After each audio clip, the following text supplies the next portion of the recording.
Good morning student, class 7. Today we are going to see about this cocoon to silk. मतलब जो cocoon की stage होती है उसमें से हम silk thread कैसे बनाते हैं. For obtaining silk, moths are reared and their cocoons are collected to get silk thread. सबसे पहले हमें क्या करना पड़ता है, जो सिल्क मॉथ होते हैं, मतलब ये जो बटरफ्लाई मॉथ होते हैं उनको पालन पोषण करना पड़ता है. रेयरिंग सिल्कवर्म्स, रेयरिंग मतलब जो सिल्कवर्म्स होते हैं, ऐसे बटरफ्लाई जो सिल्क देते हैं उनका हमें पालन पोषण करना पड़ता है. A female silk moth lays hundreds of eggs at a time. देखो बच्चों, जो फीमेल सिल्क मॉथ होती है, जो फीमेल बटरफ्लाई होती है, वो एक साथ हंड्रेड्स एग्स दे सकती है. देखो आप ये छोटे छोटे दे सकते हो कि एक साथ वो 100 एग्स दे सकती है, मतलब देती है वो.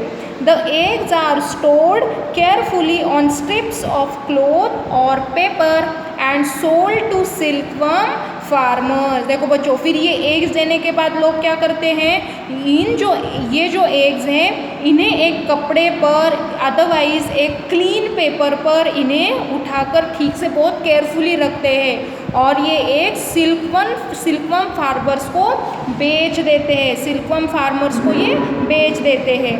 The farmers keep eggs under hygienic condition. फिर वो फार्मर क्या करते हैं बच्चों, जो 100 मतलब बहुत सारे जो एग्स दिए हैं उन्हें हाइजेनिक यानी क्लीन कंडीशन में, suitable condition of temperature and humidity, मतलब अच्छे टेम्परेचर और ह्यूमिडिटी में उन्हें वो अंडों को वो रखते हैं. The eggs are warm to a suitable temperature for the larvae to hatch from eggs. और जो एग्स में से उनको अच्छा सा ह्यूमिडिटी मिली, अच्छे से उनको गर्माई मिली, तो वो अंडों में से फिर कैटरपिलर बाहर आती है. कैटरपिलर यानी ये लार्वी, ऐसी लार्वी वो अंडों में से बाहर आती है. This is done when mulberry trees bear a fresh crop of leaves. लेकिन ये बात कब होती है, देखो बच्चों, ये मलबेरी का प्लांट है. जब ये मलबेरी का ट्री न्यू प्लांट जब उस पर उगते हैं तब ये होता है, तब ये अंडों में से कैटरपिलर बाहर आती है. कॉल कैटरपिलर्स और सिल्कवर्म, मतलब पहले ये अंडे देती है, अंडों में से थोड़े दिन के बाद इसमें से कैटरपिलर बाहर आते हैं. Eat day and night and increase enormously in size. फिर ये कैटरपिलर दिन रात ये पत्तों को फ्रेशली लीव्स, जो फ्रेश लीव्स होते हैं, ये कैटरपिलर दिन रात ये जो पत्ते होते हैं इन्हें खाते हैं और इनॉर्मसली साइज, और ये इनके साइज में अच्छे से बढ़ जाते हैं. फिर उसके बाद देखो, मैं अभी इसको आपको समझाती हूँ. पहले ये जो लार्वी है, जो पहले ये फीमेल मॉथ है, फीमेल मॉथ एक साथ 100 एग्स ले करता है, 100 एग्स देता है.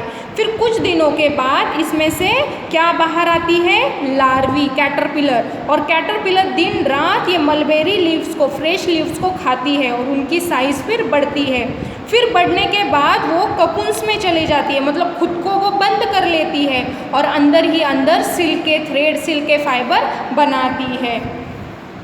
अभी यहाँ पर देखो बच्चों, the larvae are kept in clean bamboo trays along with freshly chopped mulberry leaves. तो बच्चों देखो, जो हम आर्टिफिशियल बनाते हैं तब क्या करते हैं, सबसे पहले वो लोग अंडों को फार्मर को बेच देते हैं. फिर वो फार्मर क्या करते हैं बच्चों, उनको अच्छे से पेपर में, अच्छे से टेम्परेचर में रखते हैं और टेम्परेचर में रखने के बाद वो अंडों में से कैटरपिलर बाहर आती है.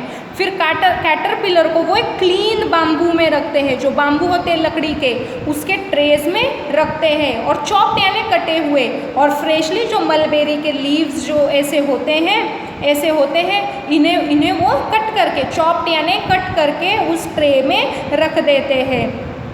After 25 to 30 days, the caterpillar stop eating and move to a tiny chamber of bamboo in the tray to spin cocoons. देखो बच्चों, फिर वो मलबेरी जो कैटरपिलर से वो क्या खाते हैं, कंटिन्यूसली वो मलबेरी के जो चॉप्ड लीव्स हैं उन्हें खा जाती है और उनकी साइज़ अच्छे से बढ़ जाती है. फिर 25 से 30 दिनों के बाद वो उनका खाना बंद कर देती है और वो ककून्स में चले जाती है. ककून्स यानी खुद को ऐसी तरह बंद कर लेती है वो, और अंदर ही अंदर वो स्पिन फाइबर्स, करना स्टार्ट कर देती है, स्पिनिंग करती है वो. Small racks or twig quills may be provided in the trays to which cocoons get attached.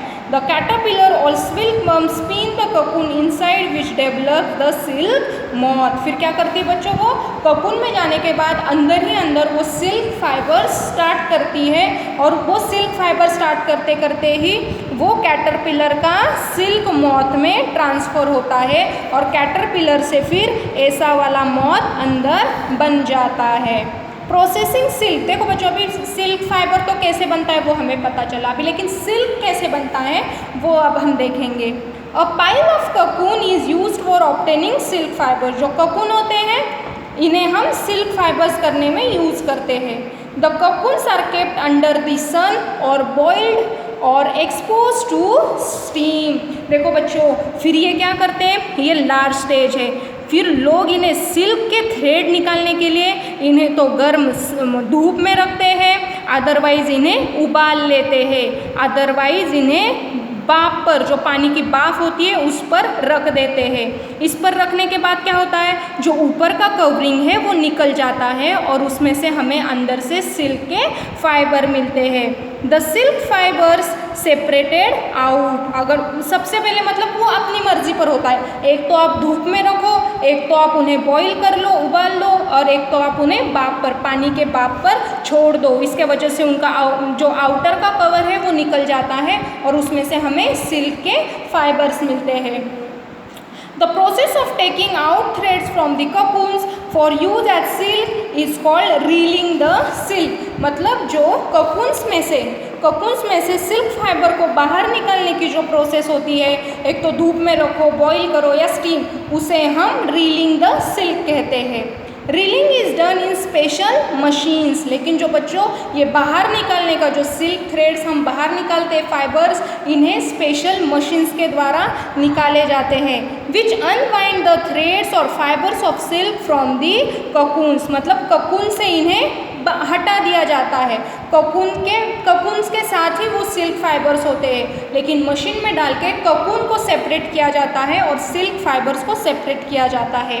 Silk fibers are then spun into the threads which are woven into silk cloth by weavers। और फिर क्या होता है, जो silk fibres फिर किस में जाते हैं, सिल्क फाइबर्स को हम सिल्क थ्रेड्स में ट्रांसफ़र करते हैं और सिल्क थ्रेड्स हम किसके लिए यूज़ करते हैं, सिल्क के कपड़े वेव करने के लिए, सिल्क के कपड़े बुनने के लिए। So students today you have to read this hole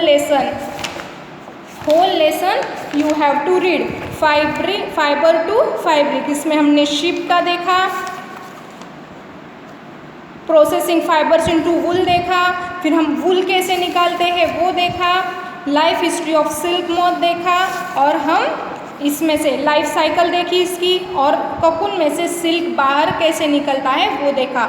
so students आज आप ये लेसन पूरी तरह से रीड कर लो और ये कीवर्ड्स ढूंढने की कोशिश करो।